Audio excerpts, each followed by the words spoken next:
Buen día a todas, ¿me pueden escuchar? Hola, buen día, profe. Sí, sí. Bueno. ¿Cómo van con el trabajo práctico número 2?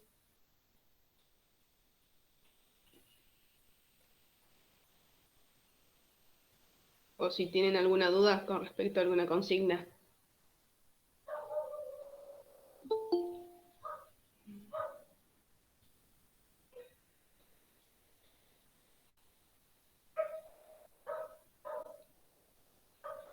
Bueno, cualquier duda que tengan en relación al trabajo práctico evaluatorio, a ver,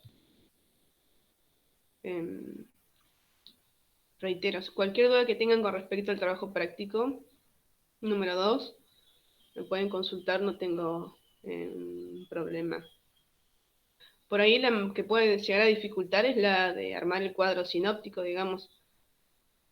Si no saben cómo hacerlo, eh, me mandan y...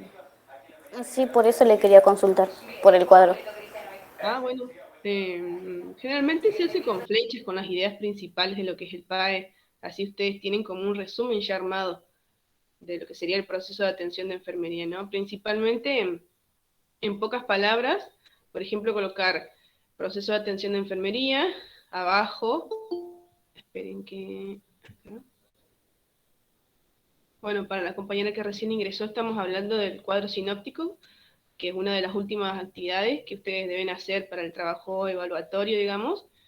Principalmente se suelen poner tipo títulos y luego ir sacando flechas en relación a ese título, ¿no? Principalmente en qué consiste lo que es el proceso de atención de enfermería. Y luego, entre paréntesis, yo les puse más o menos lo que ustedes deben poner. Eh, lo que tiene que ver con, por ejemplo, los tipos de entrevista que nosotros realizamos para poder llevar a cabo ese proceso. ¿Se acuerdan? Estructurada, no estructurada, eh, abierta, cerrada, intencionada también, o con intencionalidad, mejor dicho, los distintos tipos de fuentes, o sea, de dónde nosotros vamos a obtener la información necesaria para la recolección de esos datos. ¿Se acuerdan que tenemos las fuentes primarias? Por ejemplo, de PAE ustedes pueden sacar flechas en relación a lo que es la entrevista, de entrevista sacan flechas en relación a los tipos de entrevista, después de PAE pueden sacar tipos de fuente, y de tipos de fuentes pueden sacar primaria y secundaria, y si quieren describir brevemente en qué consiste cada una, la fuente primaria hace referencia, por ejemplo, a la información que va a brindar el propio paciente, usuario de cuidado o el individuo, como ustedes le quieran llamar.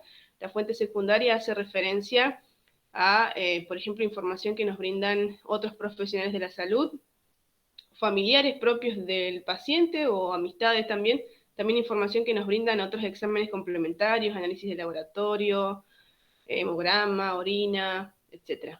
Y así con las demás técnicas, se acuerdan que, por ejemplo, del examen físico van a sacar 4 flechas en relación a lo que es la inspección, la ocultación. Esperen que quiere entrar una compañera. Del examen físico pueden sacar flechas en relación a las 4 técnicas, se acuerdan lo que tiene que ver con la inspección, la ocultación, la palpación y la percusión. Y de cada uno de esos pueden nombrar brevemente en qué consiste cada técnica, cuál es el objetivo. Se acuerdan siempre presentarnos al paciente, explicarle los procedimientos, y así de forma resumida, digamos, eso sería lo que tienen que hacer en relación a lo que es un cuadro sinóptico. Si ustedes por ahí puede ser que nunca hayan hecho algún tipo de cuadro, les mando algún tipo de imagen en relación a cómo más o menos ustedes lo tienen que armar, digamos.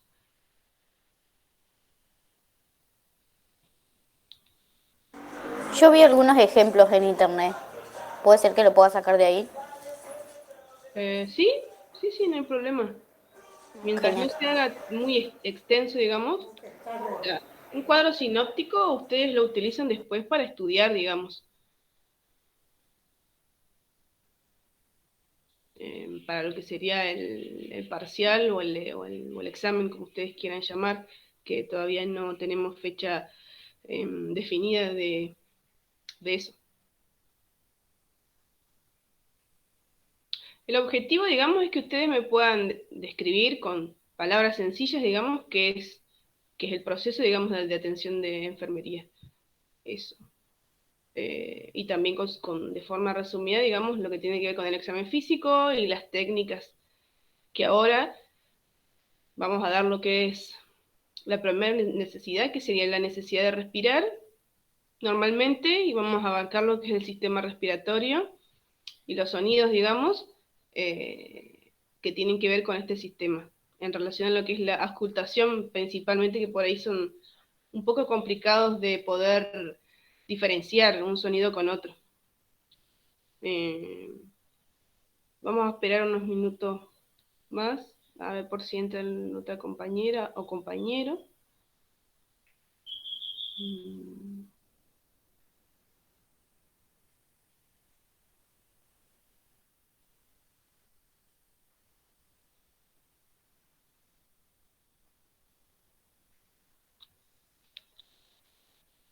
En este Power les aclaro, por si no lo vieron anoche, lo subí anoche. A lo último, digamos, en la última diapositiva se encuentran una serie de actividades en relación a lo que sería el repaso digamos, de este Power en relación al sistema respiratorio. Así ustedes ya tienen actividades para repasar. Recuerden que es importante que ustedes las puedan realizar a las actividades de repaso para que vayan, digamos, estudiando, por decirlo de alguna forma, así llegan al parcial o al examen, como le quieran llamar, de forma completa, digamos, en relación al conocimiento, que es bastante, digamos, y que generalmente estos sistemas, los sistemas principales del organismo son bastante largos, porque se incluye brevemente algo de anatomía. Por ahí yo voy a ir explicando ciertas estructuras, por ejemplo, de este sistema, hablando del sistema respiratorio, y ustedes van a decir que de qué me está hablando, pero por ahí si es la primera vez que ustedes escuchan hablar, por ejemplo, de hematosis, que es el intercambio gaseoso que se produce dentro de los alvéolos pulmonares, ¿no? O en relación a lo que es la expiración, o la expiración, el proceso respiratorio en sí, digamos, y después cada órgano del sistema respiratorio. Generalmente yo hago hincapié no tanto en lo que es la fisiología, pero sí ustedes deben tener conocimiento de los órganos o las partes principales que constituyen cada sistema del organismo. Por eso es importante que ustedes puedan hacer las actividades de repaso, para que ustedes puedan ir incorporando, digamos, estos nombres que por ahí son un poco complicados de aprender, digamos, Pero además de lo que sería la anatomía de este sistema propiamente dicho, también les puse lo que son algún tipo de patologías o de enfermedades más comunes dentro de lo que es el sistema respiratorio, objetivos de enfermería y cuidados de enfermería propiamente dicho de este sistema. Y me focalicé, digamos, en dos patologías que son las más frecuentes, que es la neumonía y el EPOC, que es la enfermedad pulmonar obstructiva crónica, que es lo que comúnmente se suele ver. Y para eso sí tienen cuidados de enfermería, digamos. También vamos a hacer hincapié en lo que es la posición o las posiciones que comúnmente se coloca el paciente. ¿Se acuerdan que hablamos de lo que es? Y también les di información acerca de la cantidad de posiciones que existen, que son varias, digamos, en relación a lo que es la posición Fowler, semi-Fowler. ¿Se acuerdan que es aproximadamente entre 35 y 45 grados? Y todo esto, dentro de lo que es el sistema respiratorio, se lo coloca al paciente como un cuidado prioritario para favorecer principalmente lo que es la expansión de la caja torácica, tanto antero, esto hace referencia a la parte anterior de la caja torácica y posterior, la parte de atrás, digamos, y también bilateralmente, haciendo referencia a ambos pulmones. Eso lo había dicho de forma resumida en la clase presencial que tuvimos, que principalmente se coloca en esta posición al paciente, por lo cual es importante que ustedes sepan los nombres de las posiciones. Bueno, ya son las 9:10, me voy a fijar en el grupo si no hay otro chico que quiera entrar.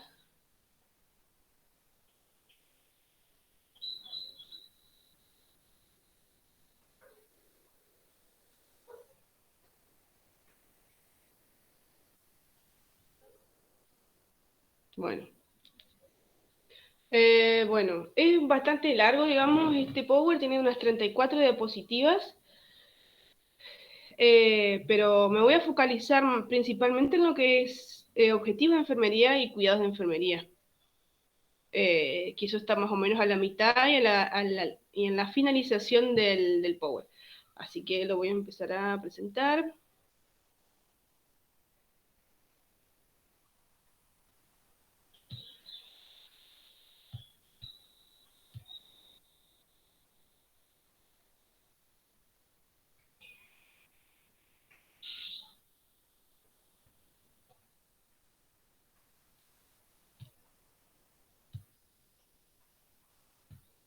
Bueno, este hermoso dibujito que coloqué en la primera diapositiva para ver un pantallazo en relación a lo que es el sistema respiratorio. Vamos a hablar algo de lo que tiene que ver con la anatomía y fisiología. La valoración general del sistema, recuerden que nosotros hacemos la valoración cefalocaudal. Esto hace referencia a que vamos a valorar desde la parte más superior, digamos, de lo que es el ser humano, o sea, desde la cabeza o el cráneo, y vamos a ir descendiendo hasta la parte más inferior, digamos, que serían los pies. Hablando básicamente que vamos a hacer una valoración desde la cabeza hacia los pies. También vamos a hacer hincapié en lo que tiene que ver con los objetivos, los cuidados de enfermería, relacionándolo con las intervenciones de enfermería.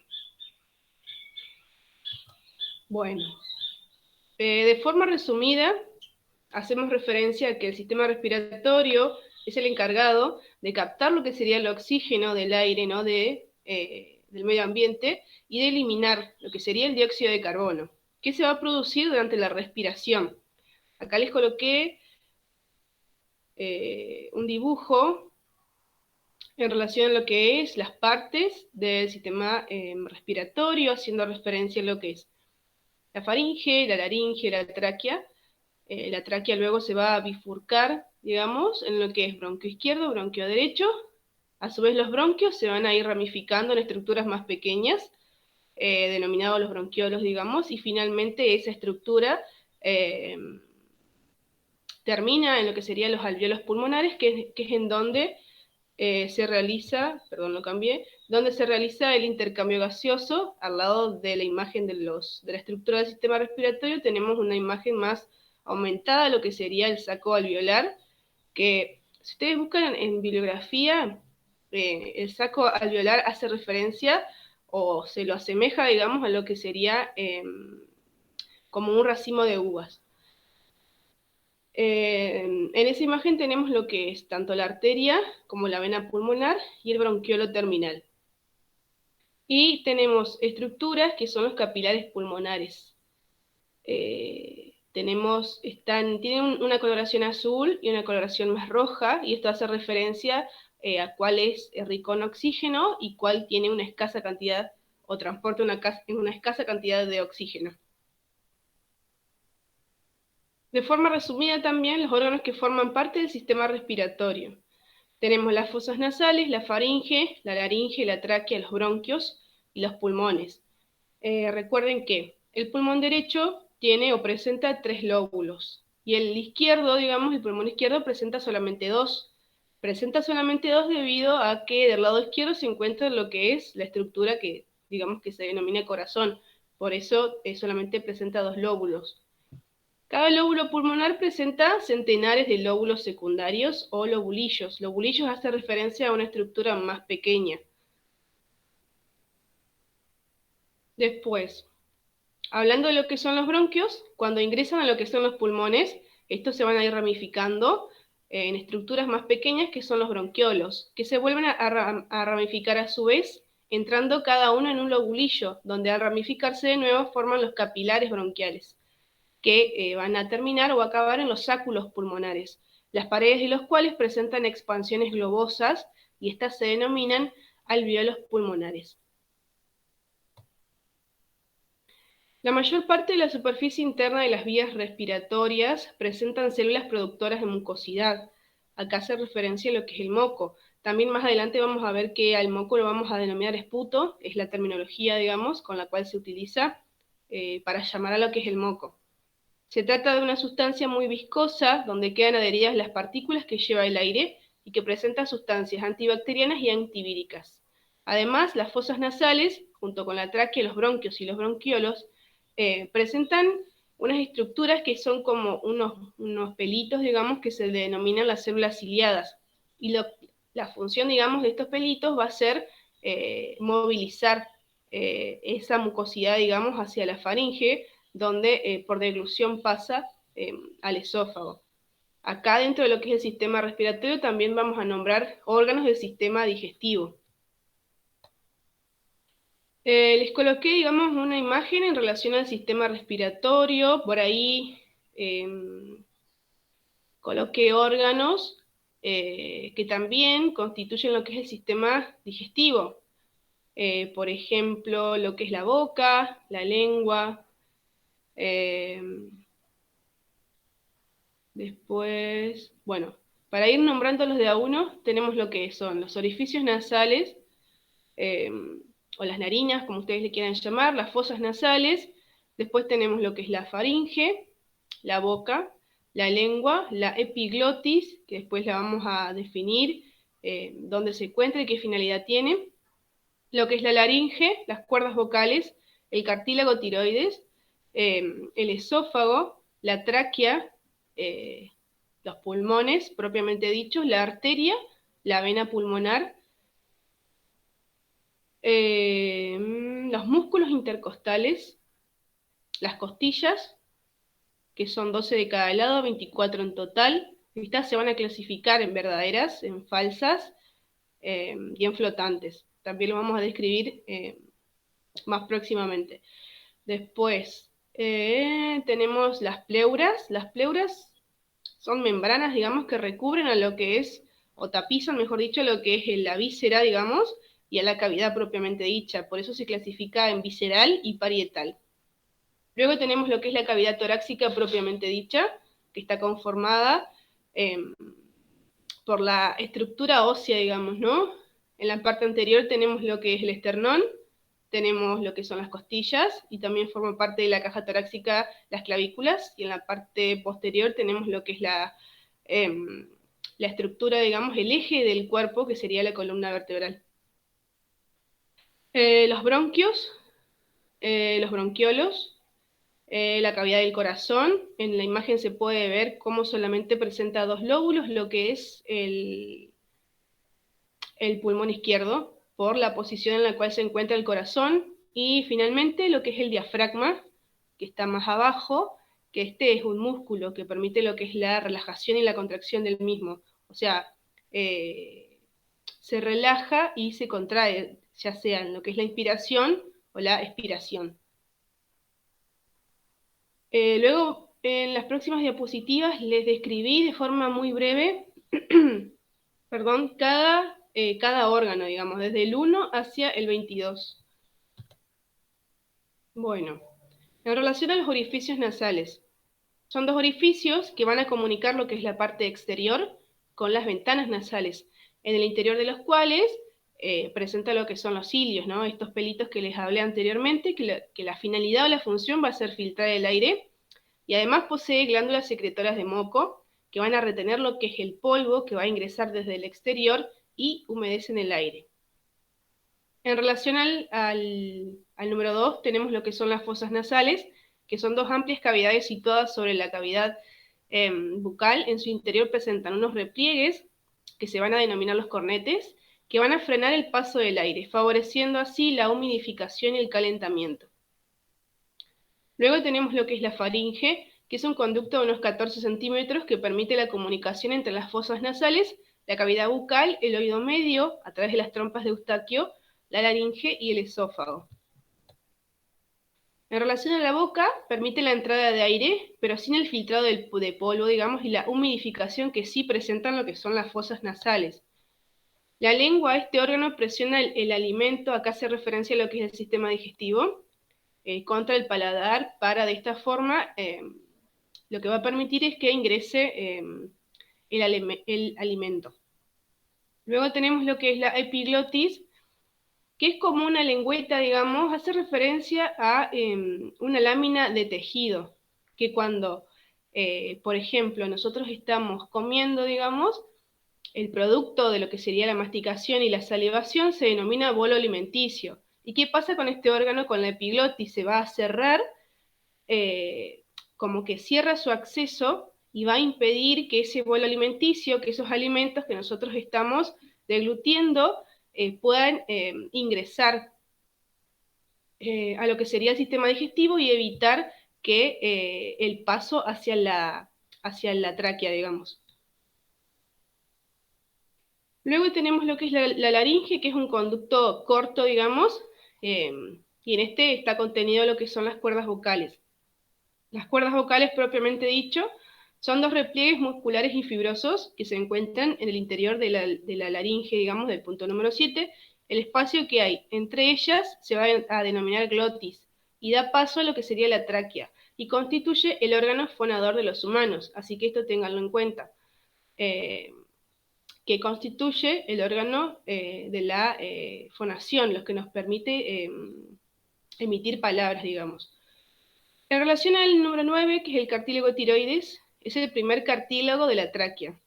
Está más desarrollado en los hombres, por eso se puede ver exteriormente lo que es una prominencia en el cuello, en el hombre, digamos, que se denomina la nuez de Adán, y lo que a su vez va a provocar una voz más grave. En relación al número 10, que sería el esófago, este es un órgano, digamos, del aparato digestivo que se va a encontrar detrás de la tráquea. La tráquea propiamente dicha es un conducto de unos 12 centímetros de longitud y 2 centímetros de diámetro aproximadamente, que va a estar constituido por una serie de cartílagos, visto exteriormente parecen como anillos semilunares, cuyos extremos posteriores están unidos a fibras musculares. Esto evita los roces con el esófago cuando por este pasan los alimentos. En relación a los órganos principales, lo que sería el sistema respiratorio, tenemos los pulmones, que son dos masas globosas. Recuerden siempre que el pulmón derecho presenta solamente 3 lóbulos y el pulmón izquierdo solamente presenta 2 por la disposición y la ubicación en la cual se encuentra el corazón. Hablando de vasos sanguíneos, en el dibujo también aparece lo que son las arterias, la arteria y la vena, digamos, pulmonar.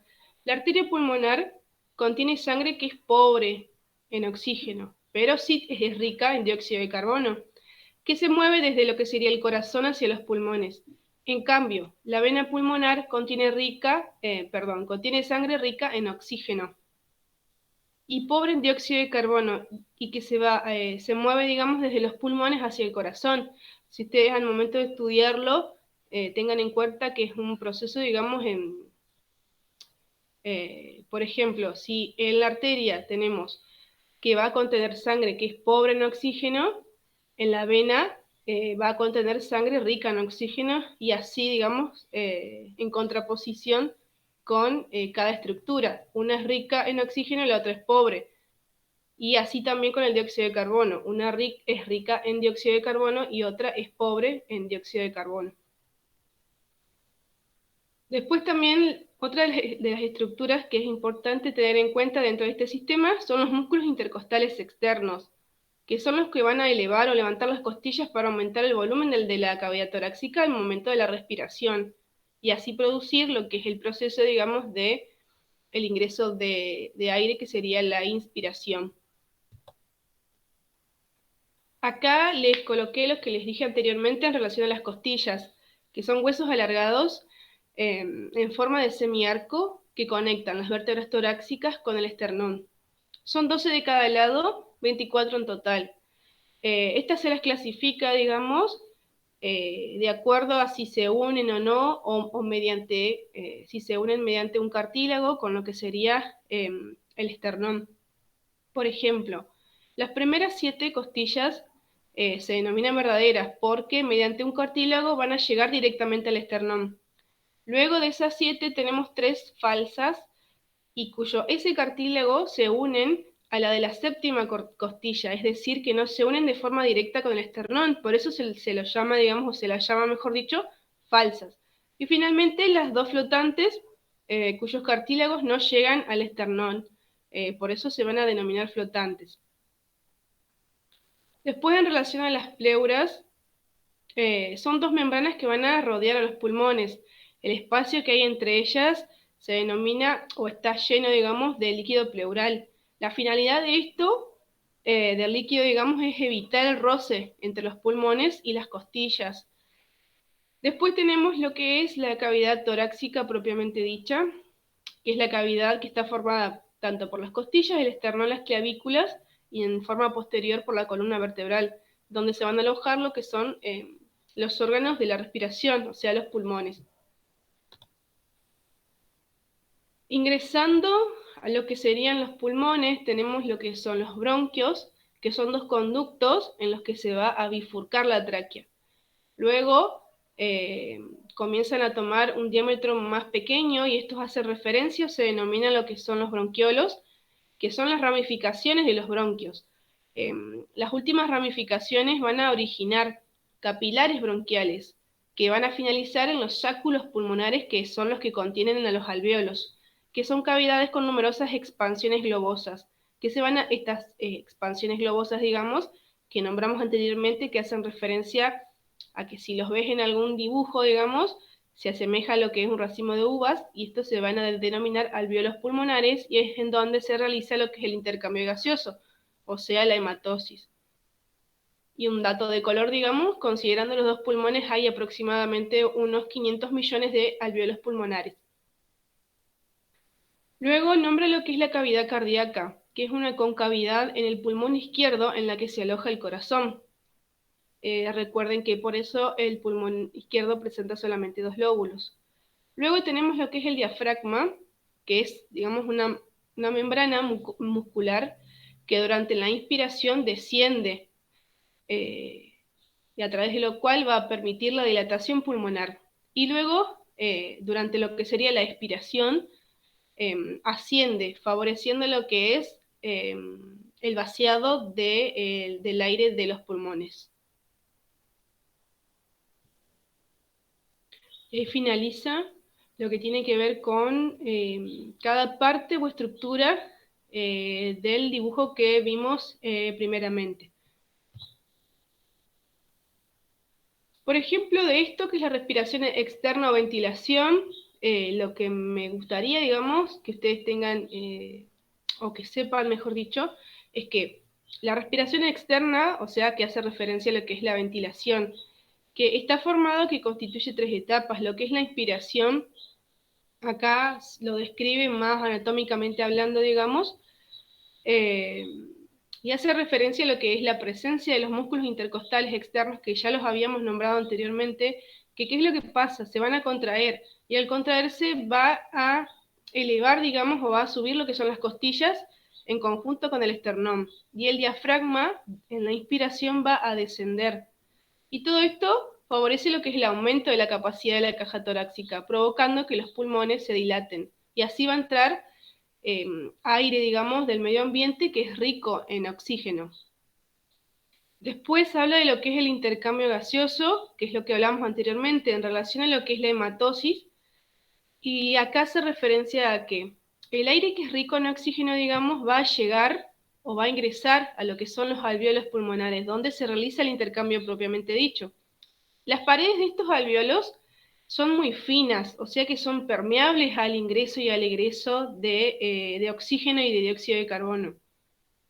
Y a su vez, estos alvéolos están recubiertos por finos capilares sanguíneos que van a contener sangre que está cargada con dióxido de carbono y pobre en oxígeno.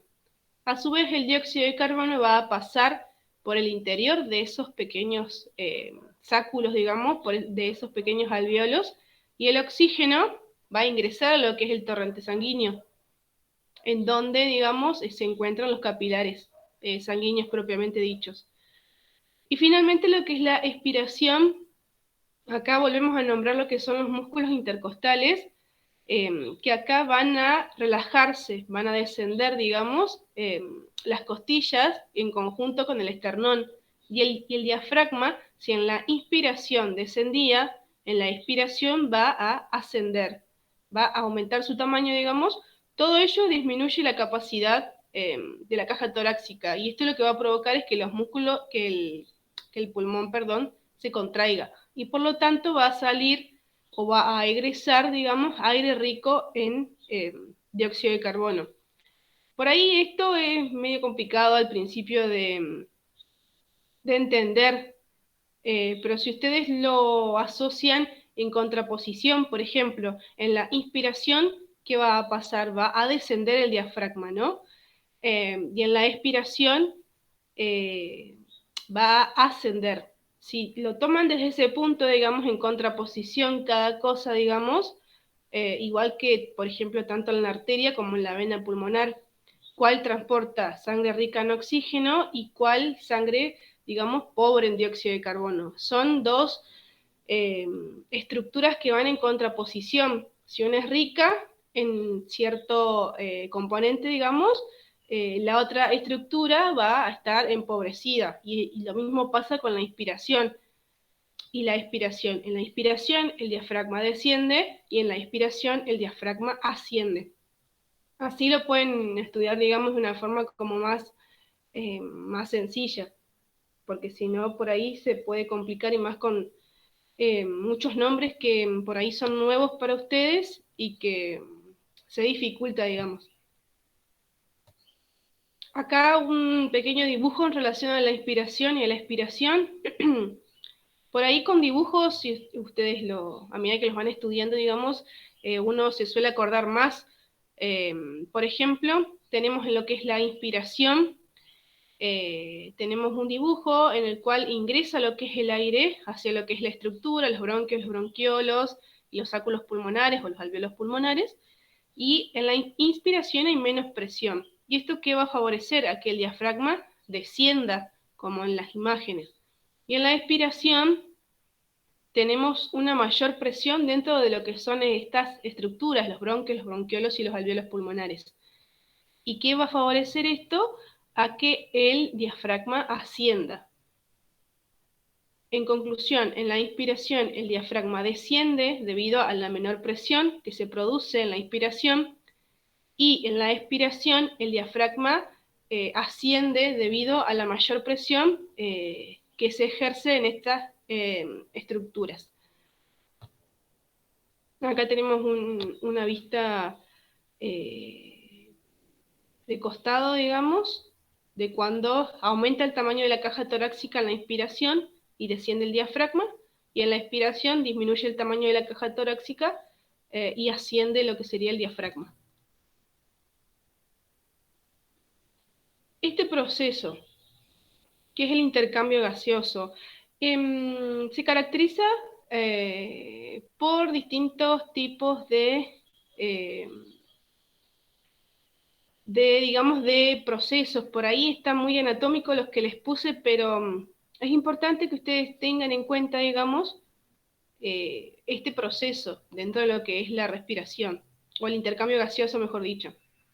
Y hace referencia a que la sangre proveniente, digamos, del corazón, que va a llegar a esos capilares sanguíneos, que recubren a su vez los alvéolos pulmonares, está cargada de dióxido de carbono y contiene muy poca cantidad de oxígeno. Es lo que anteriormente dijimos.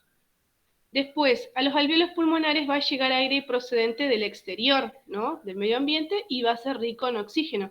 También llega dióxido de carbono, que es procedente de los capilares sanguíneos. El resultado va a ser una mezcla de gases en que va a predominar lo que sería el oxígeno.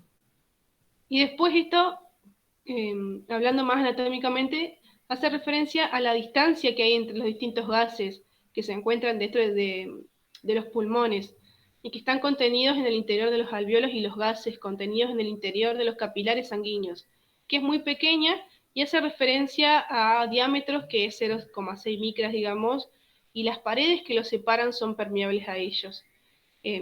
Debido a todo esto, los gases pueden pasar de unos a otros. Esto es lo que hablamos anteriormente, en que los sáculos pulmonares, o donde están contenidos los alvéolos pulmonares, hace referencia a que son estructuras que tienen una pared muy delgada, muy fina, eh, y al tener esta pared muy delgada y muy fina, esto es lo que va a favorecer, digamos, a ese intercambio gaseoso, ya que son permeables, digamos, al intercambio de un gas a otro.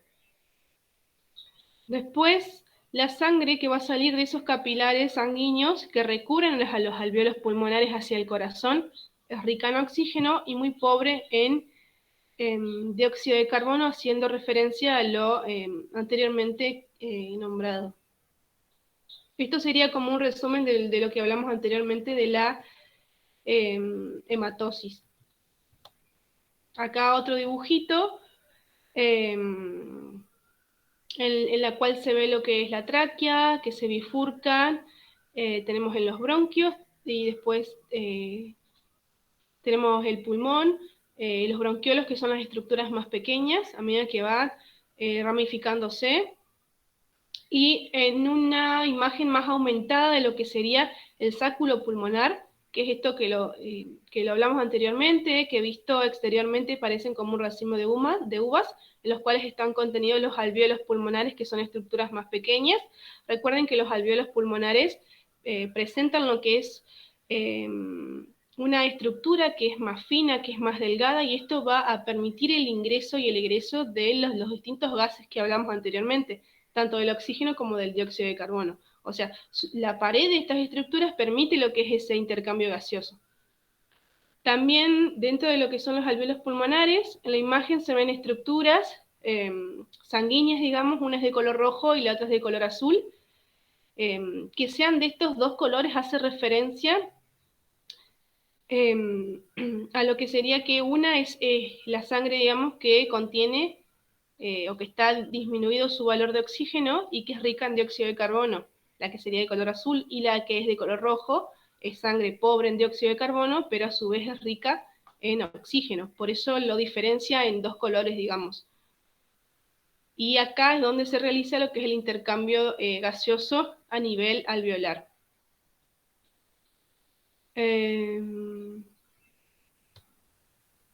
Bueno, saliendo de lo que es la estructura, o sea, de la anatomía, digamos,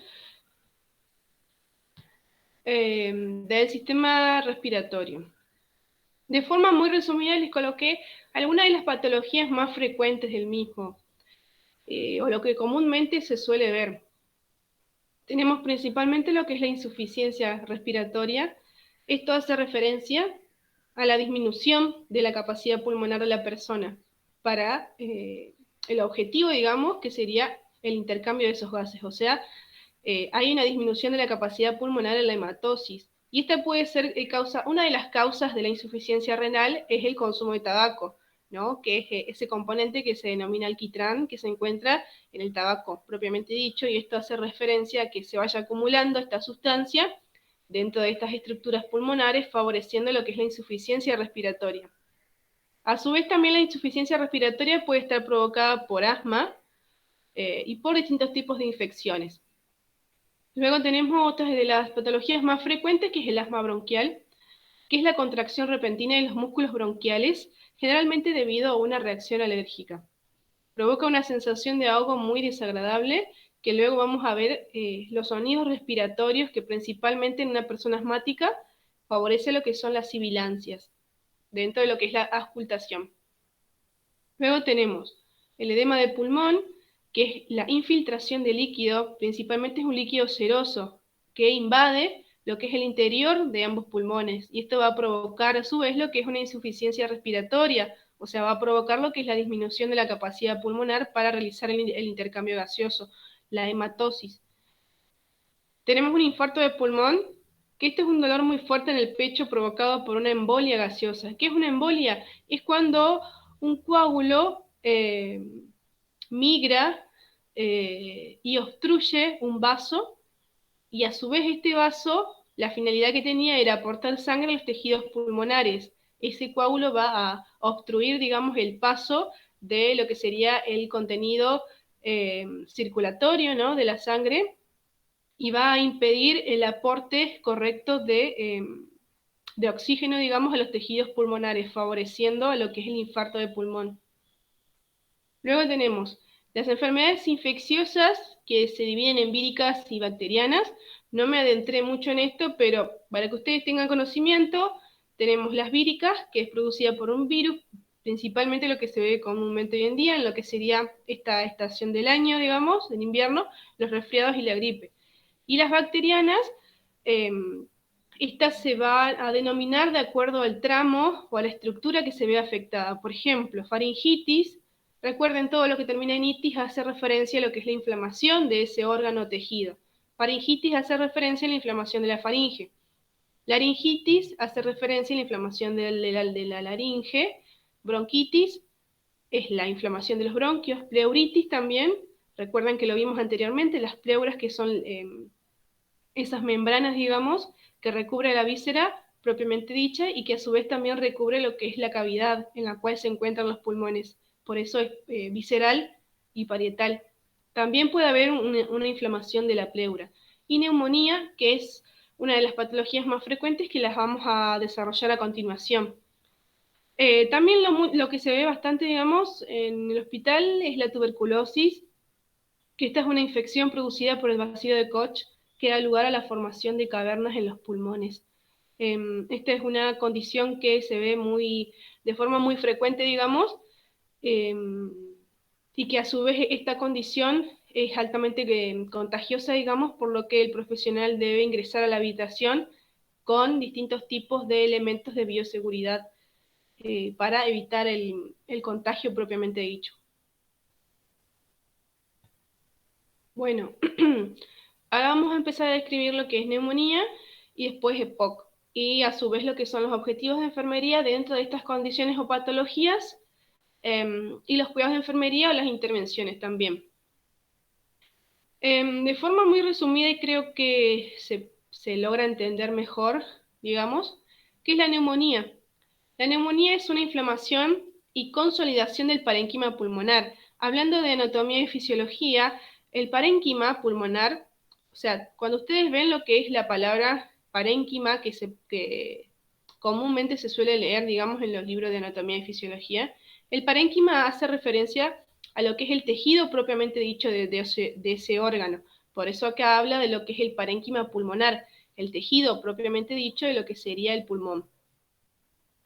Entonces, es una inflamación y consolidación de ese tejido pulmonar debido a una infección por diversos microorganismos. Puede llegar al tejido por inhalación, por aspiración de secreciones orofaringeas, pero también por vía sanguínea, ¿no? En los pacientes hospitalizados. Los alvéolos, que son estas estructuras que hablamos anteriormente, atraviesan por un proceso inflamatorio. Se llenan de exudado y de secreciones, digamos, y esto va a interferir en lo que es la difusión o el transporte de gases desde el oxígeno al dióxido de carbono. Tenemos, en el ámbito hospitalario se suele diferenciar o clasificar lo que es la neumonía. Tenemos NAC, que es la neumonía adquirida de la comunidad, o sea que la adquirimos fuera del ambiente hospitalario. Tenemos la neumonía intrahospitalaria, que es NI, esta sí la adquirimos dentro de lo que sería el ámbito hospitalario, y tenemos la NA, sería, que es la neumonía por aspiración. Dentro de las manifestaciones clínicas generales de la neumonía, principalmente el paciente va a cursar con fiebre, el dolor torácico. Este dolor es un dolor en puntada y es de costado, y se incrementa cuando la persona intenta toser y respirar. Luego tenemos tos productiva, que esta hace referencia a la secreción de moco, ¿no? Acompañada de secreciones de diversas características a su vez. Esta secreción puede ser espesa, purulenta, hace referencia a una infección de color amarillo verdoso, y las hemáticas, que es cuando tiene alto contenido de sangre, digamos, y estas secreciones, digamos, pueden ser, si son hemáticas, digamos, tienen ese color herrumbroso, característico de la sangre, digamos. Después, las manifestaciones clínicas en relación a los signos vitales, lo que es la frecuencia cardíaca. En la neumonía puede haber taquicardia o bradicardia. ¿Se acuerdan de los signos vitales? Taquicardia hace referencia a lo que es el aumento de la frecuencia cardíaca por encima de los valores normales, y bradicardia hace referencia a lo que es la disminución por debajo de los parámetros normales de la frecuencia cardíaca. Recuerden que la frecuencia cardíaca normal es entre 60 y 100 latidos por minuto. La utilización de los músculos accesorios también forma parte de lo que son las manifestaciones clínicas. Después, siguiendo con lo que es signos vitales, la frecuencia respiratoria principalmente, acá se puede producir taquipnea e hiperventilación. Recordando estos conceptos, hace referencia a lo que es la taquipnea en relación a lo que es el aumento por encima de los valores normales de la frecuencia respiratoria. ¿Se acuerdan que los valores normales es entre 2 y 20? Y después, hablando de lo que es el sistema digestivo, puede ser que el paciente presente inapetencia, falta de apetito también, y fatiga, o cansancio excesivo, digamos. Esto en relación a lo que es la neumonía. Acá, lo que nos interesa mucho a nosotros, lo que son los objetivos de enfermería. Es importante no confundir lo que son los objetivos con los cuidados. Acá tenemos cuidados de enfermería, acá tenemos objetivos de enfermería. Los objetivos de enfermería nosotros nos los vamos a plantear antes de realizar lo que son los cuidados propiamente dichos de enfermería. Por ejemplo, en una persona con neumonía, ¿cuáles son los objetivos que nos vamos a plantear? Mejorar la entrada y salida del aire, o el ingreso y el egreso del aire. Vamos a fomentar lo que es el reposo del paciente, evitar que haga actividad, digamos, excesiva, para conservar lo que es la energía de ese paciente. Vamos a intentar reducir la ansiedad por ahí cuando tienen crisis, digamos, respiratorias, cuando tienen disnea, que es la dificultad para respirar. La persona se suele poner muy ansioso, muy temeroso, con miedo también, obviamente, por la falta de aire. Entonces es importante que como profesional de enfermería podamos intentar reducir la ansiedad. No quiere decir que lo logremos, pero es importante intentar llevarlo a cabo. Mantener el estado nutricional adecuado. Como ustedes ven, no solo son acciones en relación a lo que es el sistema respiratorio propiamente dicho de la persona, sino también nosotros vamos a ver lo que es el estado nutricional de esa persona, que esto va a favorecer o desfavorecer lo que es el alta del paciente, ¿no? El egreso de la institución. Hablando principalmente de lo que es ¿Se acuerdan que siempre hablamos de lo que es la totalidad del ser humano, no? Siempre tener en cuenta todos los sistemas de la persona, desde lo que son los aspectos fisiológicos, pero también los aspectos psicosociales del mismo.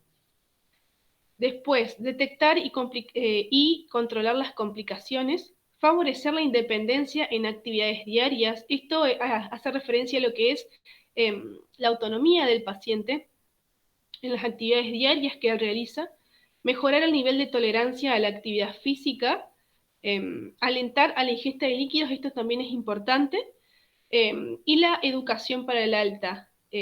Vieron que con las teóricas que hablamos anteriormente, Virginia Henderson y Dorothea Oren hace referencia a lo que es el autocuidado, que es una actividad aprendida, y que el profesional o la enfermera, esta teórica dice que es importante, digamos, que el profesional pueda brindarle información, explicarle, educar a esa persona para el alta, ¿no? Para cuando se vaya a su hogar y pueda seguir las recomendaciones que el profesional de enfermería le dio, no solamente a él, sino también a su familia, si es que en el momento de explicarle lo que tiene que ver con la educación se encuentra presente.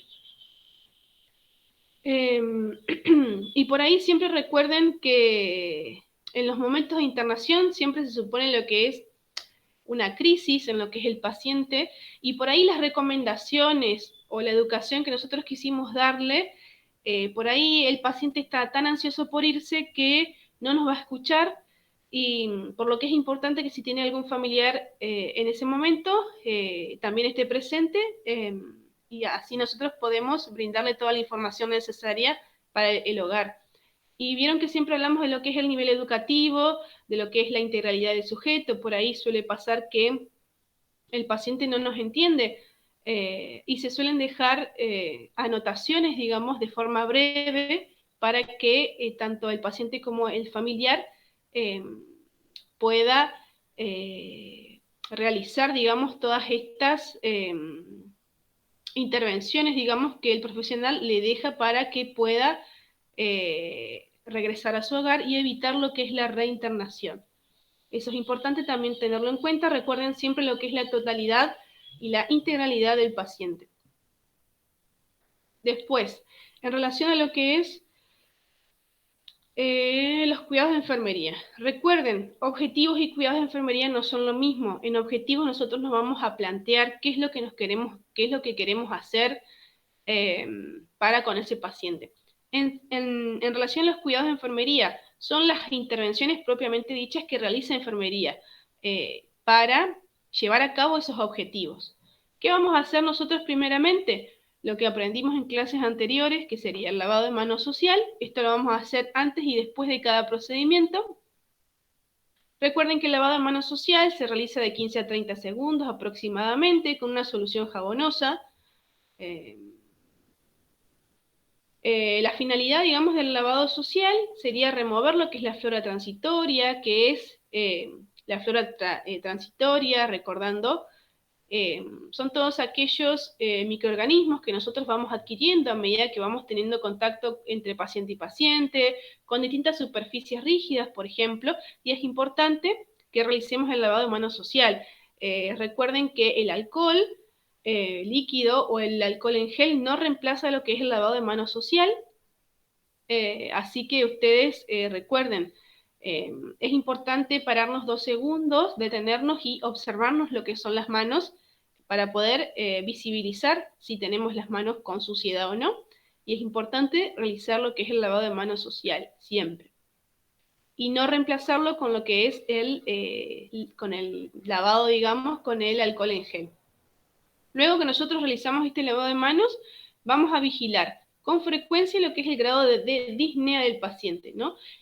Recordando lo que es disnea, que es la dificultad respiratoria del mismo, que generalmente se produce cuando el paciente se le dificulta respirar de forma normal debido a la acumulación de estas secreciones, que pueden ser mucopurulentas, que hablamos anteriormente en relación. También es importante vigilar y controlar lo que es el color de estas secreciones, ¿no?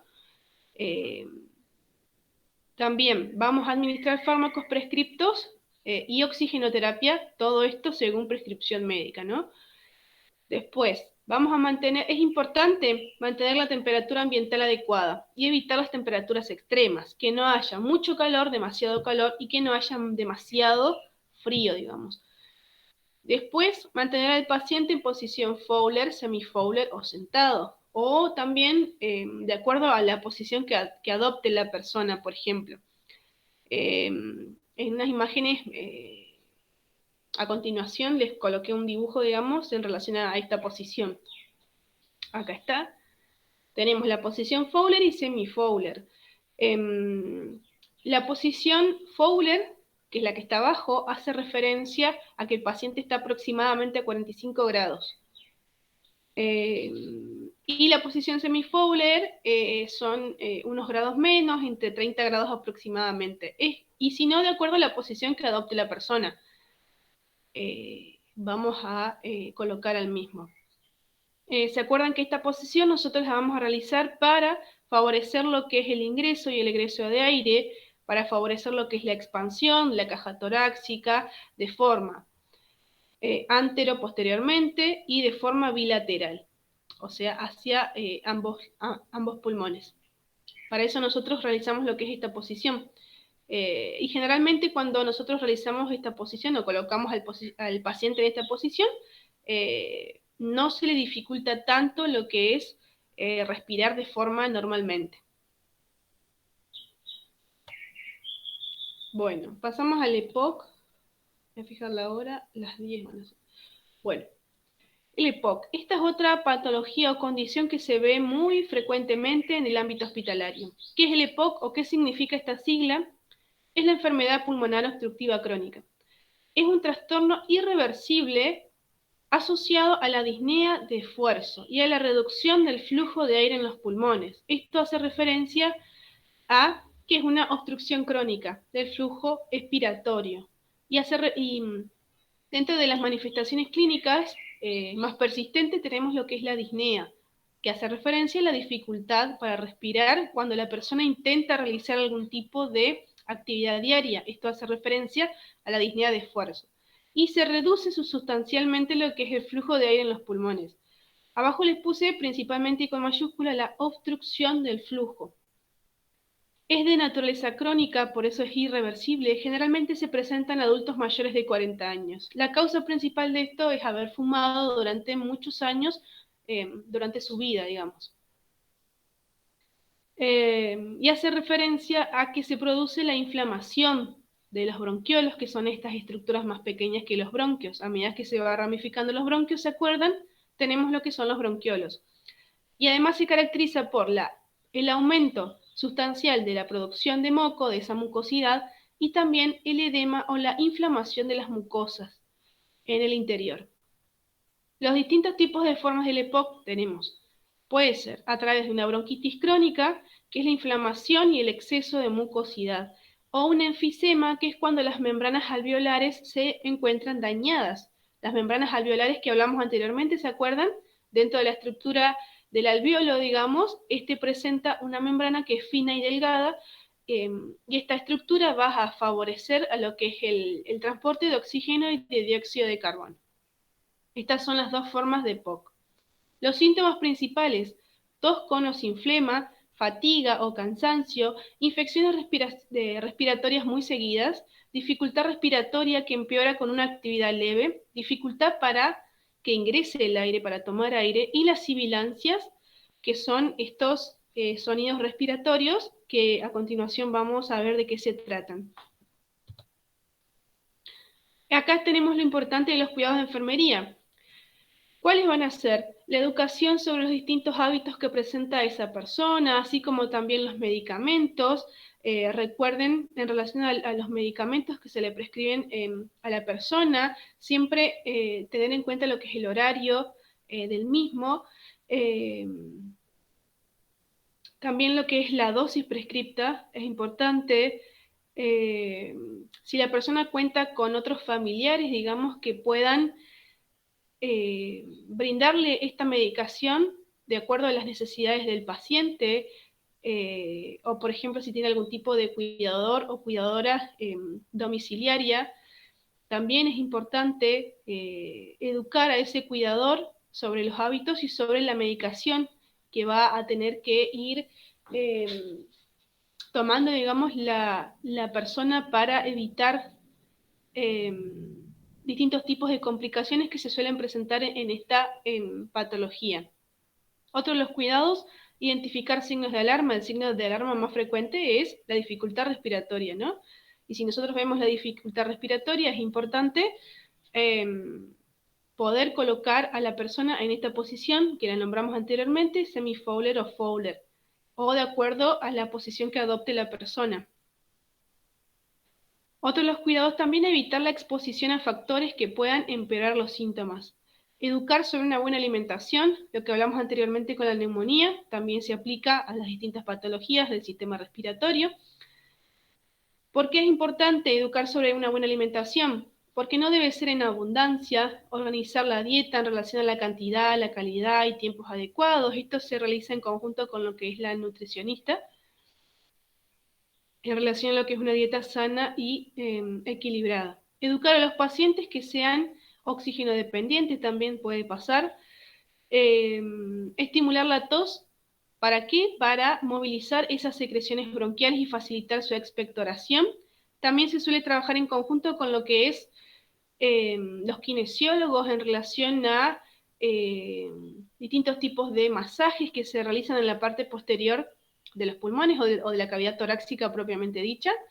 Se suele realizar masajes, digamos, en todo lo que es la extensión de la parte posterior de la espalda del paciente, y estos masajes generalmente suelen favorecer a lo que es la movilización de estas secreciones y para también favorecer la expulsión de las mismas.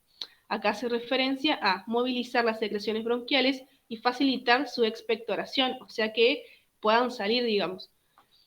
Valorar las características del esputo, acá les puse el término, digamos, correcto, al cual nosotros hacemos referencia en relación a esas mucosidades, o sea, el moco. Estimular al autocuidado dentro de las posibilidades de la persona, siempre teniendo en cuenta esto. Otra cosa que es importante, tenemos que estar preparados porque generalmente se suele producir lo que es la reagudización del EPOC.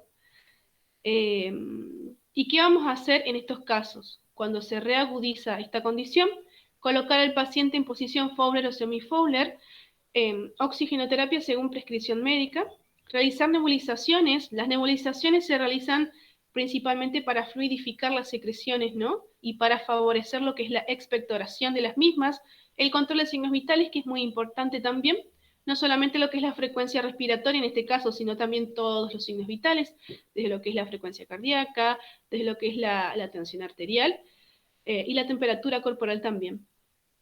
Y mantener el reposo y calma, que también lo dijimos en lo que es la neumonía. Generalmente cuando la persona tiene disnea, no suele mantener el reposo y la calma, ya que obviamente la persona le cuesta respirar, no puede respirar. Generalmente tardan mucho, por ejemplo, en adoptar una posición, porque no hay casi ninguna posición que favorezcan a que ellos puedan respirar normalmente, pero generalmente lo más recomendado es esta posición que hablamos anteriormente, lo que es la posición Fowler o semi-Fowler propiamente dicha, para favorecer lo que es la expansión de la caja torácica, el ingreso del aire, el egreso del mismo, de forma anteroposterior y bilateralmente.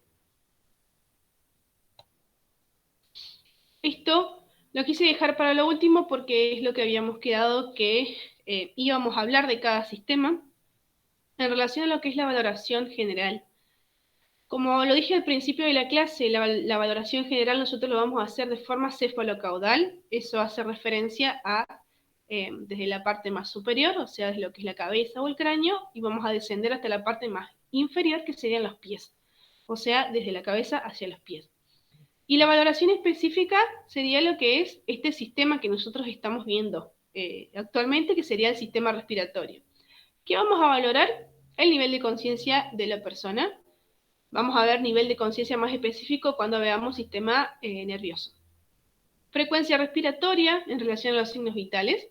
El tipo de respiración, si es una respiración forzosa, si le cuesta respirar, si presenta disnea, si presenta secreciones también, en dónde se encuentran esas secreciones, la utilización de los músculos accesorios también, la frecuencia cardíaca, el dolor que presente la persona, la dificultad respiratoria, si hay presencia o no de tos, si hay secreciones, digamos, y la ocultación de los ruidos respiratorios que lo vamos a ver a continuación. Características de la piel, esto también es importante. ¿Cómo nosotros nos vamos a dar cuenta que a una persona le falta el aire? Por ejemplo, si está en decúbito supino a 90 grados, digamos, en la cama, y nosotros vamos a poder diferenciar o visualizar, mejor dicho, que si a la persona le falta el aire, sus labios se van a encontrar azules, los párpados también de los ojos, las uñas también se pueden ver de ese color cianótico, que es de ese color azul, y la piel propiamente dicha de la persona también se va a ver con esta coloración. Por lo que si nosotros vemos que el paciente le cuesta respirar y está a 90 grados en la cama, inmediatamente nosotros lo vamos a colocar en esta posición Fowler o semi-Fowler para evitar lo que es esta cianosis que se suele producir. Y el término acrocianosis, que yo no la puse acá, pero para que lo tengan en cuenta, la acrocianosis hace referencia a principalmente lo que es esa coloración azulada, pero en las uñas, tanto de las manos como de los pies. Eso es en relación a lo que nosotros vamos a valorar dentro de lo que es las características particulares de la persona. Bueno, acá llegamos a lo que es lo principal y lo que nos cuesta, y un montón. Esperen que estoy leyendo el grupo. Bueno. En relación a la auscultación, ¿se acuerdan que en las técnicas vimos del examen físico la auscultación, que se realiza se puede realizar de dos formas, mediata o inmediata? Una es colocando lo que es el oído sobre la región que queremos escuchar ciertos sonidos, y la otra sería a través del uso del estetoscopio. Acá se los volví a poner, es lo mismo que puse, digamos, en las diapositivas anteriores. La auscultación consiste en escuchar los sonidos producidos por los órganos del cuerpo, puede ser inmediata cuando se coloca el oído sobre la región a auscultar, inmediata cuando se ausculta a través del estetoscopio.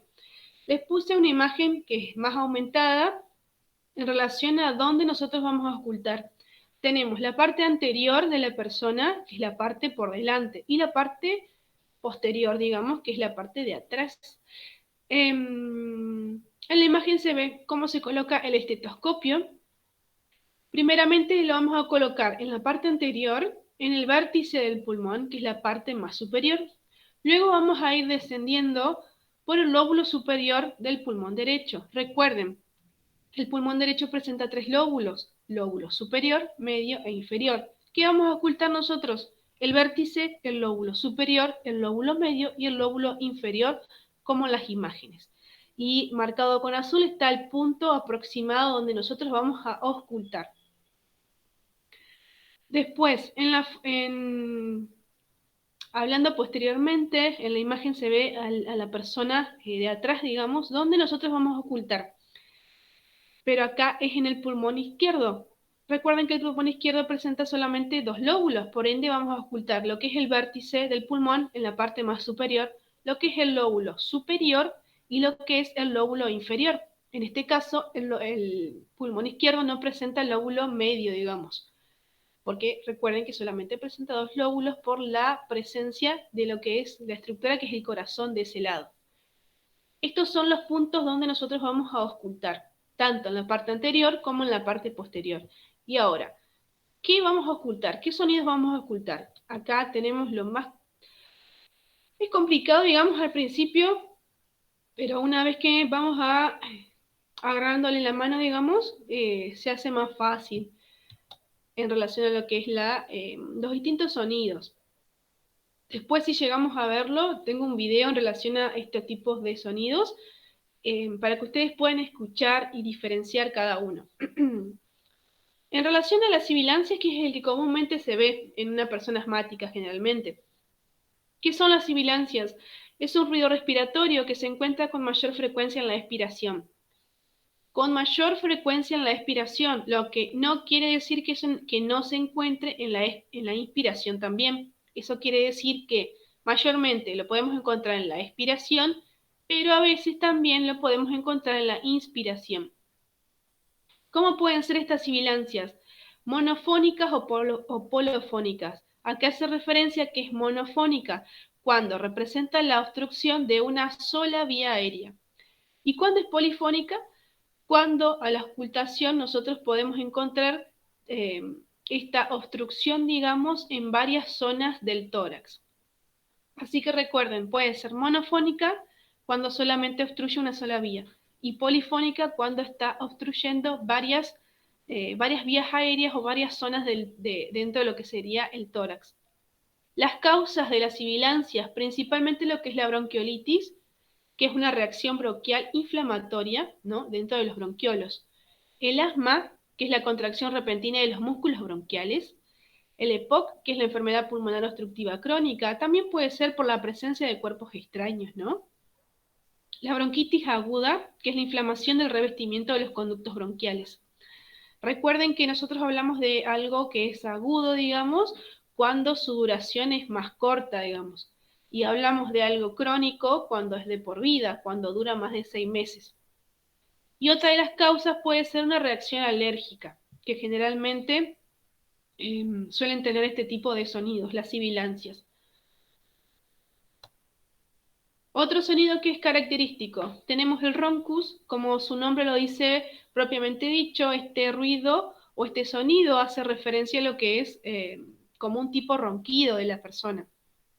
¿Qué son? Son ruidos sonoros, continuos y de baja frecuencia, que suenan como ronquidos. Suelen provenir de los bronquios y se producen al vibrar la mucosidad en su interior.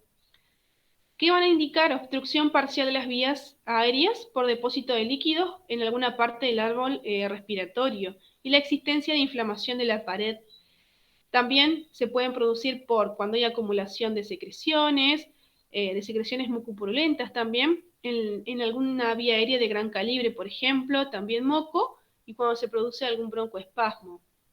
Las causas principales de lo que es el roncus tenemos principalmente lo que es la neumonía, que es la inflamación y consolidación del parénquima pulmonar.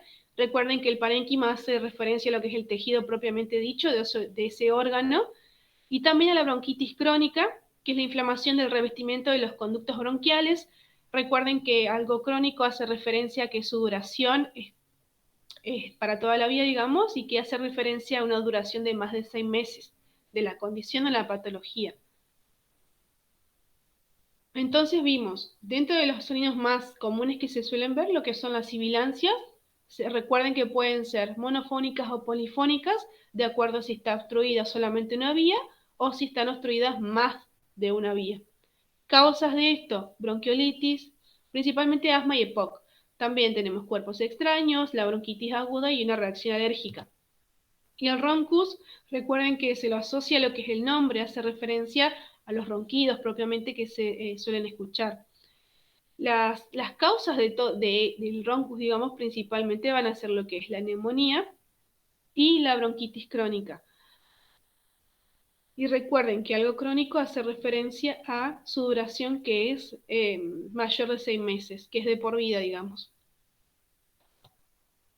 Acá viene los sonidos como más complicados que para escuchar, digamos, porque como que a medida que nosotros vamos agudizando en lo que es el oído, los vamos a ir pudiendo diferenciar. ¿Qué son los estertores crepitantes? Son pequeños ruidos chasqueantes, burbujantes o estrepitosos en los pulmones. Se escuchan cuando una persona inhala. Se originan en los sacos alveolares o en los bronquios finos. Por eso a nosotros se nos va a dificultar escucharlos, porque se originan en los sacos alveolares, ¿no? En las estructuras que se encuentran más bajas en lo que sería el pulmón, el órgano, la víscera, propiamente dicho. ¿Cuáles son las causas de esto? La neumonía, que es la inflamación y consolidación del tejido propio pulmonar. El edema de pulmón, que es una enfermedad causada por un exceso de líquido en los pulmones. Y la fibrosis quística, que es una afección en donde el tejido profundo de los pulmones se va cicatrizando. Y cuando se va cicatrizando lo que es el tejido del pulmón, se hace como más duro y más grueso, digamos. Y esto va a traer como consecuencia la dificultad que va a tener la persona para recuperar el aliento, para recuperar el aire, y la sangre no va a recibir la cantidad suficiente de oxígeno. Entonces nosotros, debido a estas causas, vamos a escuchar lo que son estos sonidos.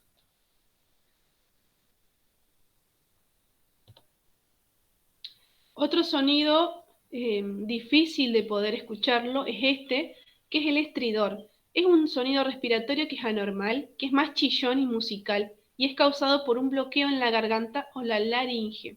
Generalmente se debe a una obstrucción del flujo del aire en la tráquea o en la parte posterior de la garganta.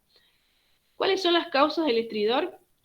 Puede ser algún tipo de lesión en las vías respiratorias, un problema respiratorio propiamente dicho, algún tipo de tumor que se encuentre en esa región, ¿no? Dentro de lo que es la tráquea o la parte posterior de la garganta. El CROP, esto no sé si lo han escuchado hablar, pero es una infección de las vías respiratorias superiores que causa dificultad respiratoria y tos. Hablando de una situación particular y propia mía, digamos, hace un par de años atrás,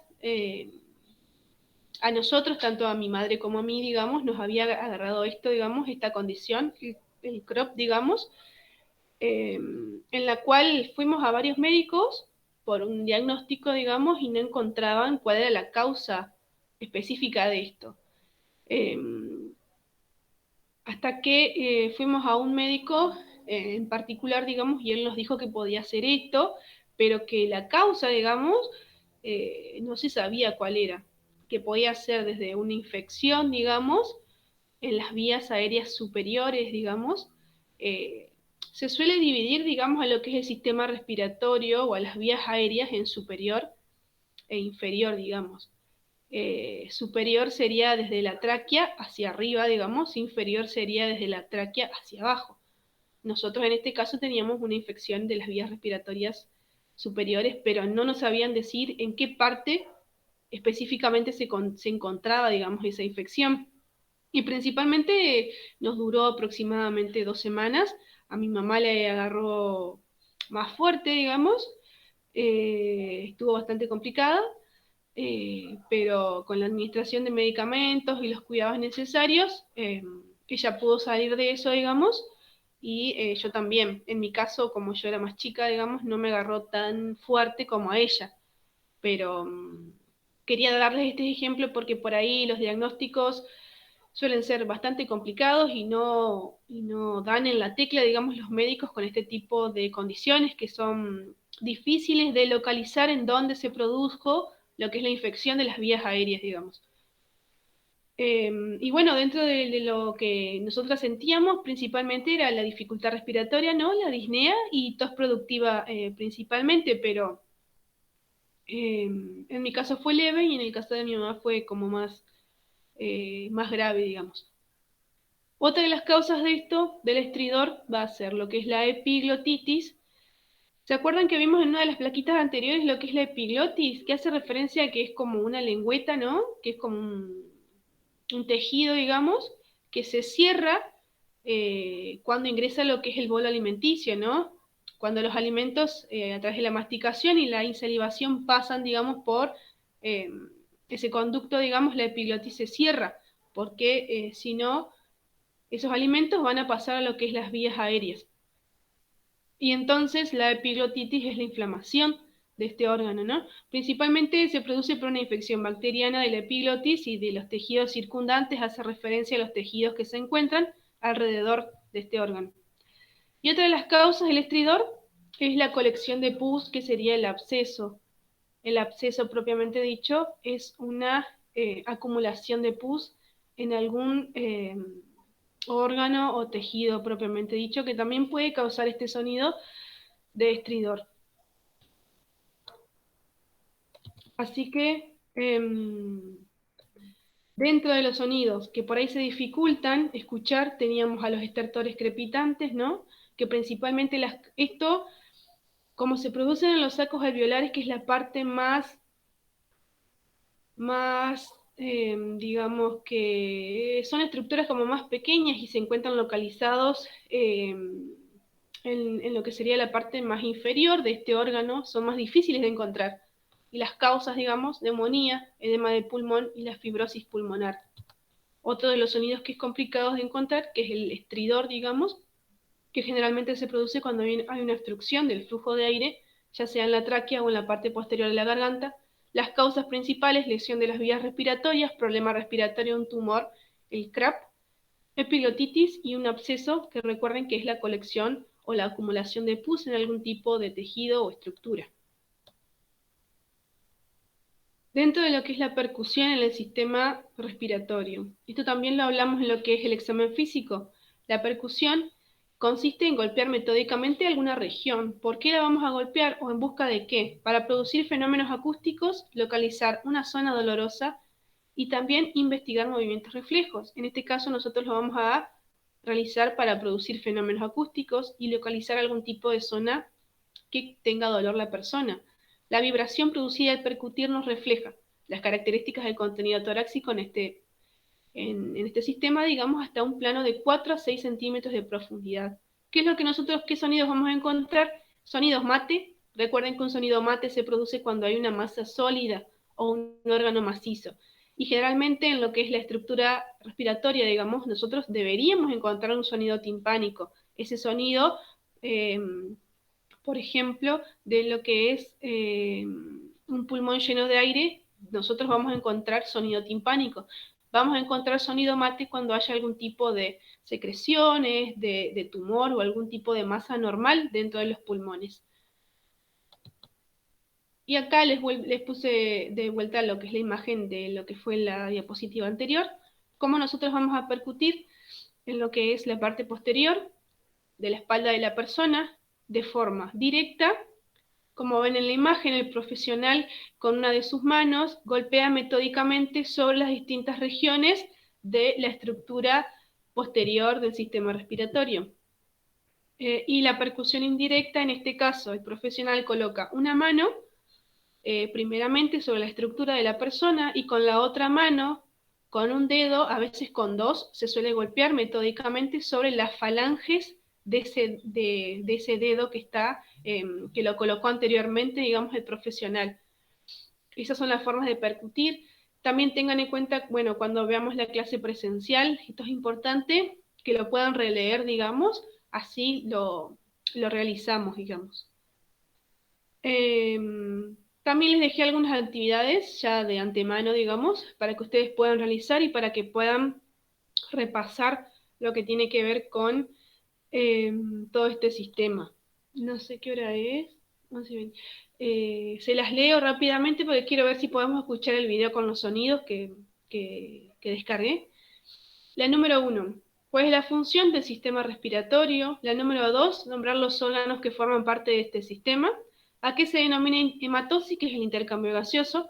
Lo pueden colocar con sus palabras si quieren para no transcribir todo tal cual. ¿Cuáles son las principales enfermedades del sistema respiratorio? ¿Qué es la neumonía?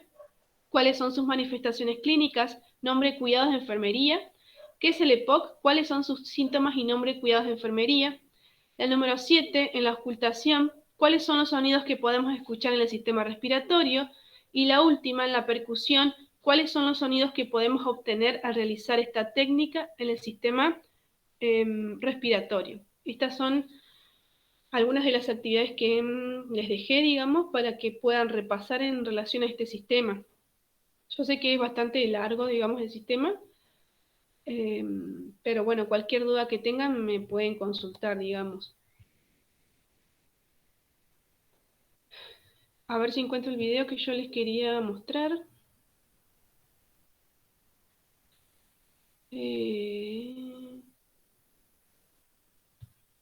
A ver.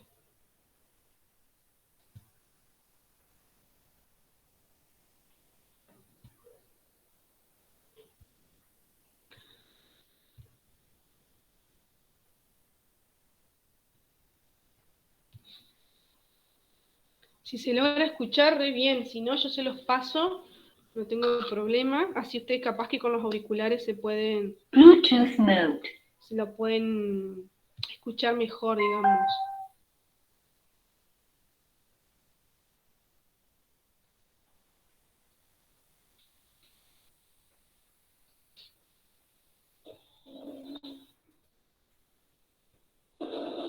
Bueno, este es el sonido roncus.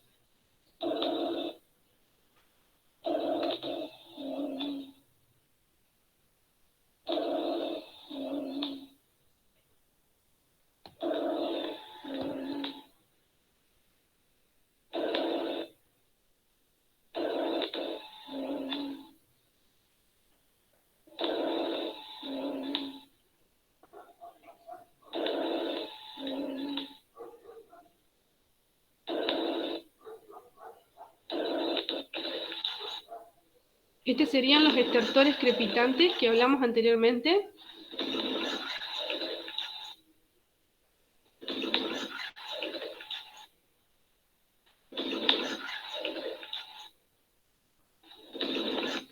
Son como sonidos más burbujeantes, por decirlo de alguna forma, en comparación con el roncus, por ejemplo.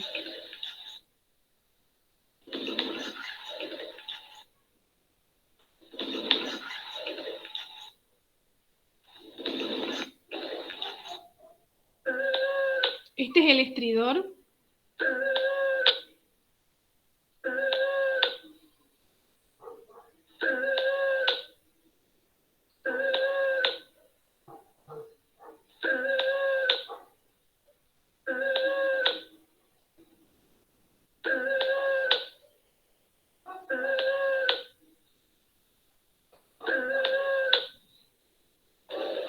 Y el último, tenemos las sibilancias, que es el sonido más que comúnmente se suele escuchar, digamos.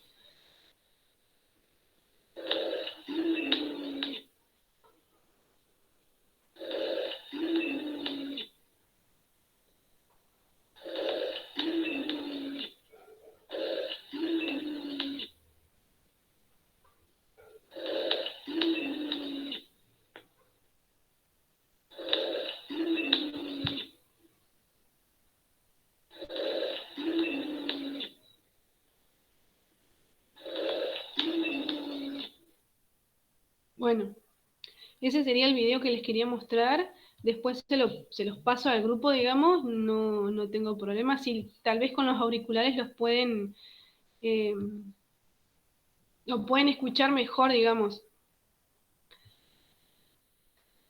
Eh, bueno. Bueno, eso sería toda la clase de hoy, digamos. Disculpen si los mareé mucho, pero cualquier consulta que tengan pueden escribir en el Classroom o en el grupo, no tengo problema, digamos. O si hay algún tema en particular que no se entendió o que la mayoría no lo entendieron, lo volvemos a retomar la próxima clase. Este video se los voy a pasar por si quieren escucharlo. De nuevo, digamos, para si ustedes pueden diferenciar los distintos sonidos eh, que nosotros vamos a lograr escuchar a través de la auscultación eh, cuando agudicemos el oído, digamos. Al principio es medio complicado diferenciar, ustedes por ahí escucharon que son sonidos, algunos son medio similares, eh, pero bueno, a medida que vayamos practicando de forma seguida, los vamos a poder ir diferenciando. Y además es importante que ustedes puedan saber dónde se localiza ese sonido y cuáles son las causas de los mismos.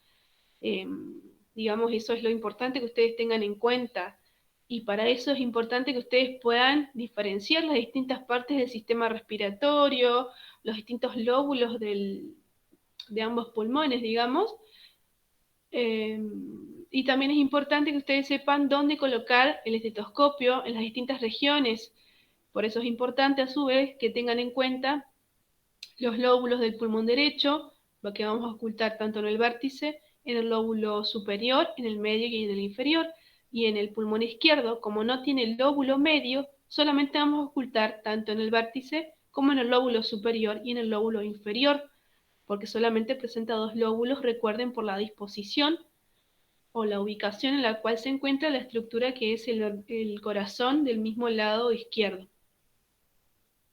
Y también es importante las patologías y las condiciones que se ven a menudo, digamos, principalmente lo que es la neumonía y el EPOC. También el asma es algo súper frecuente de ver, digamos, pero yo me detuve, digamos, en lo que es la neumonía y el EPOC. Principalmente recuerden que los objetivos no son lo mismo que los cuidados. Nosotros planteamos objetivos primeramente para después plasmarlo en cuidados que vamos a realizar con ese paciente. Por ejemplo, si un objetivo es, por ejemplo, mejorar lo que es el ingreso y el egreso del aire, eso es un objetivo. ¿Y qué vamos a hacer para, o qué intervención vamos a realizar para cumplir ese objetivo?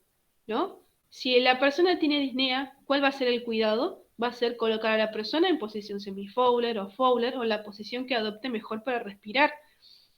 Si con eso no basta, vamos a realizar nebulizaciones, ¿no? Para fluidificar las secreciones que generalmente se suelen secar, ¿no? Debido a lo que es el paso del aire, a través de lo cual quedan más endurecidas esas secreciones, por lo cual es difícil exteriorizarlas. Y lo que hace la nebulización es fluidificar esas secreciones para que se hagan más fácil de expectorar, de que salgan hacia el exterior esas secreciones.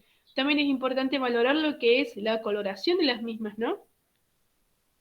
El término que nosotros utilizamos, en vez de hablar de moco, vamos a hablar de esputo, que es la terminología correcta, digamos, ¿no? Es importante ver lo que es la coloración, si es una coloración amarilla verdosa, si es mucopurulenta, tiene un color hemático, que hace referencia a un color herrumbroso, digamos. Esto también es importante tenerlo en cuenta. Por eso nosotros primero nos vamos a plantear objetivos para luego plasmarlo en intervenciones o en cuidados de enfermería. Y bueno, eso en relación a la anatomía y fisiología yo se los doy, digamos, porque es importante que sepan cómo está formado cada sistema. Eh, Principalmente los órganos fundamentales, ¿no? de cada sistema. No les voy a preguntar de todos estos órganos que dimos, pero sí principalmente el órgano funcional del sistema, ¿no? Los pulmones, la tráquea, los bronquios, los bronquiolos, los alvéolos, dónde se realiza el intercambio gaseoso, ¿no? Eso es importante que lo tengan en cuenta, así como con los demás sistemas. Así que no tengan miedo de que les voy a preguntar todos los órganos, pero sí los órganos esenciales, los órganos de la respiración, que son los pulmones propiamente dichos y que es importante que ustedes lo sepan. Bueno, chicos, espero no haberlos mareado tanto y cualquier consulta que tengan y siempre recuerden realizar las actividades de repaso, así ustedes van viendo qué no entendieron o qué quieren que les explique de nuevo. Así que traten de hacer las actividades de repaso y le quería agradecer a mi compañero que estuvo presente para grabarme la clase. Así que, bueno, chicas, chicas y chicos, eso sería todo por hoy. Recuerden, me faltó decirles, recuerden realizar el TP evaluatorio número 2 que se entrega, tienen tiempo hasta el martes de la semana próxima. Es sin horario, digamos, me lo pueden mandar hasta el martes, digamos, traten de que no sea de noche, digamos, pero bueno, eso sería todo, chicas, así que recuerden hacer ese trabajo práctico. Gracias, profe. Muchas gracias. Bueno, gracias a ustedes por la atención.